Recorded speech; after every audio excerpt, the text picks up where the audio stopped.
नमस्कार, आप देख रहे हैं राधिका टाइम्स और फिलहाल पहुंचे हैं हिसार के शामसुख गांव के अंदर, जहां पर जस्टिस फॉर मनीषा की गुहार तो लगाई जा रही है, उसी के साथ साथ कैंडल मार्च यात्रा भी निकाली है, जिसके अंदर महिलाएं, युवा, सरपंच सभी एक साथ जुट निकलकर यहां पर आए हैं और मांग कर रहे हैं कि मनीषा के साथ इंसाफ हो। हर किसी की चेहरे पर मनीषा के इंसाफ की गुहार दिखाई दे रही है। एक बार तस्वीरें दिखा दीजिए। शामसुख वासी आज जिस तरीके से अग्रोहा वासी, हिसार वासी और हरियाणा वासी निकल कर आए थे, आज शामसुख वासी आए हैं और महिला भी उनके साथ आई है। फिलहाल इनसे बात कर लेते हैं, क्योंकि ये मुद्दा बहुत ज्यादा गर्माता जा रहा है और उसी के साथ साथ गुमराह भी किया जा रहा है। कभी आत्महत्या की बात कही जा रही है तो कहीं पर ये कहा जा रहा था कि हत्यारों ने उसके साथ निर्मम हत्यारों ने जो है बहुत बुरे तरीके से उनके साथ वार किया, जिसके बाद जो है उसकी सिर कटी लाश मिली। अब बात कर लेते हैं महिलाओं से, इनका क्या कहना है, किस तरीके से जस्टिस हो पाएगा मनीषा के साथ। आगे न्याय मिलना चाहिए। न्याय कैसे मिल सकता है?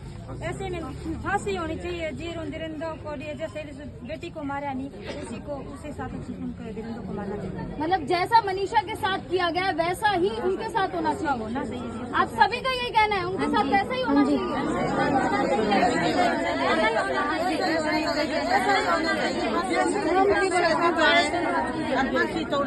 अच्छा,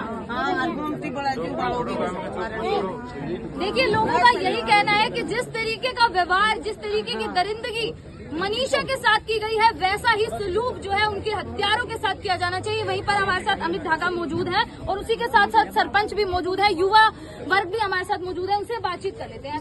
मामले को पूरी तरीके से गुमराह कर दिया गया है, ये कहा जा रहा है कि आत्महत्या हुई है, इस पर आपका क्या कहना है? यही कहना है कि प्रशासन नाकाम है, क्योंकि 11 अगस्त को उस बेटी की हत्या होती है, 13 अगस्त को उसकी बॉडी मिलती है। जो भिवानी मेडिकल रिपोर्ट है उसका ये कहना है कि इस बेटी की आंखें मतलब तेजाब डाल के जलाई गई है, उस बेटी की बच्चादानी तक गायब है। और आज अचानक से मतलब प्रशासन ने एक रिपोर्ट, वो एक नोटिस, वो सुसाइड नोट जारी किया है, बोलिए कि इस बेटी ने मतलब सुसाइड किया है। तो आप ये बात सोचिए कि एक सुसाइड इतने दिन में मतलब प्रशासन का भी सुसाइड नोट नहीं मिला। जी, पोस्टमार्टम रिपोर्ट से सब कुछ पता चल जाता है, उसके बाद आज सुसाइड नोट की बात की जाती है। तो प्रशासन का ये एक बात सोचिए आप। एक और भी रिपोर्ट चल रही थी, दैनिक भास्कर के अखबार की चल रही थी कि मतलब उस बेटी ने मतलब कीटनाशक यूज किया है। जी जी। तो आप एक बात सोचिए कि एक जेर की जो रिपोर्ट है, मेरे हिसाब से शायद 24 घंटे के अंदर, इससे ज्यादा टाइम नहीं लगता कि जेर की रिपोर्ट का मतलब पोस्टमार्टम ना हो। रही दूसरी बात कि आप ये बात सोचिए कि एक एसपी का ट्रांसफर होता है, 5 पुलिस वाले सस्पेंड होते हैं, एक इस रिपोर्ट के लिए होते हैं। क्या हरियाणा सरकार आज इस तरह से मतलब ये लगातार धरने दिए जा रहे हैं प्रशासन के खिलाफ, और आज जो एसपी नियुक्त करे हैं, जो आज एसपी नियुक्त किया गया, जो पहले मतलब भिवानी का, उसके ऊपर यौन शोषण का पहले से एक मामला दर्ज है।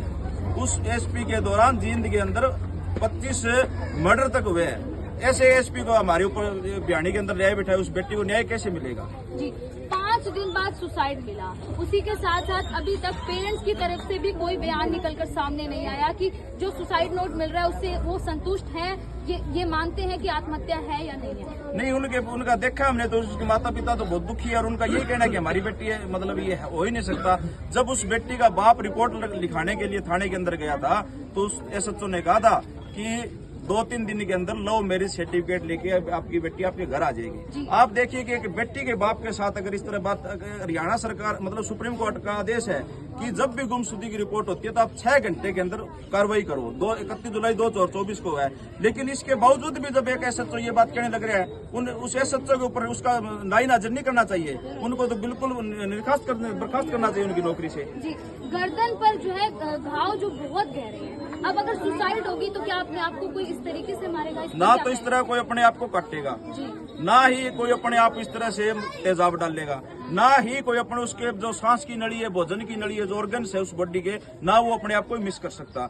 अगर कोई वो बोल रहे हैं जानवर ने कराया, तो आप कोई ना कोई तो सबूत दिखाइए। अगर उस बेटी का मतलब कोई ना कुछ तो कल्लू मिला होगा, लेकिन आज प्रशासन के पास सिर्फ एक ये ड्रामेबाजी चल रही है।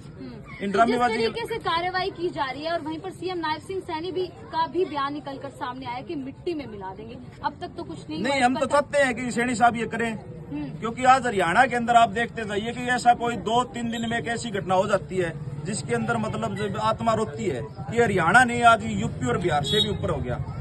पहले ये मामले हम यूपी और बिहार के अंदर सुनते थे कि इस तरह के मामले यूपी और बिहार में ज्यादा होते थे, लेकिन आज इस तरह से हरियाणा के अंदर हो रहे हैं। ये आपसी भाईचारा, आपसी जो हमारा रहन सहन है, ये खत्म होता जा रहा है। तो हम तो ये सैनी साहब से यही गुहार लगाते हैं कि आज जो अपना उन्होंने बयान दिया है, अपने उस बयान पे कायम रहे। उन जो दोषी है उनको कड़ी से कड़ी सजा देकर उनको फांसी तोड़ने का काम करें। जी, किस तरीके का इंसाफ मिल सकता है मनीषा को? क्या उन्हें जो है फंदे पर लटका देना चाहिए? किस तरीके से इंसाफ होगा?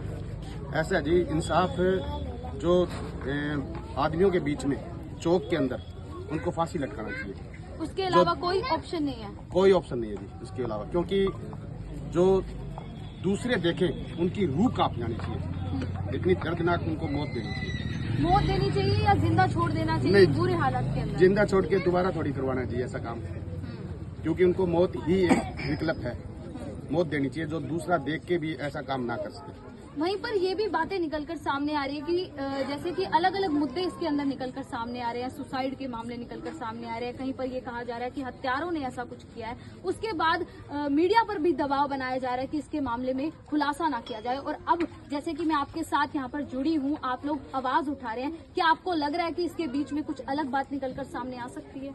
देखो जी, वो तो सामने दिख रहा है। पहले पोस्टमार्टम रिपोर्ट भी आई थी, उसमें भी बताया भाई 5 इंच ही उनकी नाड़ बची थी और सारी नाड़ कट गई। कोई अपने आप थोड़ी काट सकता है इतना, ये तो सबको पता है। मीडिया पर सब पर दबाव देंगे लोग, परंतु जो आवाम की जो आवाज है ना, उसको कैसे दबाएंगे? नहीं दबा सकते? नहीं दबा सकते। जस्टिस मिलेगा? बिल्कुल मिलेगा जी। कैसे जस्टिस मिलेगा? क्या कुछ करेंगे आप लोग? भाई हम तो यही चाहते हैं कि आज हरियाणा के अंदर नहीं, बल्कि मैं तो कहता हूँ पूरे भारत का, जैसे निर्भया कांड के अंदर पूरा भारत एकजुट हुआ था, उसी तरह इस बेटी के लिए आप एकजुट हो। हरियाणा के जितने भी गाँव, आप चाहे जहाँ आपका चौक है, आप चाहे रोड है, कहीं हो, आप धरने लगा करके सरकार को मैसेज दे, प्रशासन को मैसेज दे कि वो एक बेटी एक परिवार की नहीं थी, वो आज हरियाणा की बेटी है, पूरे भारत की बेटी है। इसी तरह मतलब यही चाहते हैं हम तो कि उस बेटी को, उस परिवार को न्याय मिले। जी, हिसार के अंदर 2 दिन का अल्टीमेटम दिया गया, क्या शाम वासी भी इसी तरीके का अल्टीमेटम देंगे? बिल्कुल, हमारा तो जी, हमने तो ये सोचा है कि 10 से 4 बजे का जो हमारा सांकेतिक धरना, हमारे जो बरवाड़ा और अग्रवाल रोड है उसके ऊपर